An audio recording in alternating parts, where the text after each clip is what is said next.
Friends, ఎవరైతే competitive ఎగ్జామ్స్కి prepare అవుతున్నారో, ఎస్పెషల్లీ రైల్వే ఇప్పుడు ఎక్కువ నోటిఫికేషన్స్ ఉన్నాయి కాబట్టి MC Reddy text book science and టెక్నాలజీకి జనరల్ సైన్స్ చాలా బాగుంటుంది. ఫిజిక్స్, కెమిస్ట్రీ, బయాలజీ, ఎన్విరాన్మెంటల్ గురించి. ఎందుకంటే వ్యాస్ట్ సిలబస్, అంటే ఇది ప్రిపేర్ అయితే మ్యాక్సిమం మనం అన్నీ కవర్ చేసేటని సిలబస్ చూపిస్తుంది. చూడండి అన్ని సబ్జెక్టు ఫిజిక్స్, కెమిస్ట్రీ, అలాగే బయాలజీ.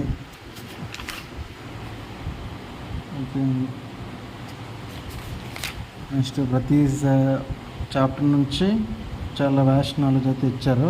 బాగానే ఉంది ఇది. ఎవరైనా ప్రిపేర్ అవుతున్నాను అనుకున్న వాళ్ళు ఇది ప్రిఫర్ చేసుకుంటే బాగుంటుంది. It's my suggestion.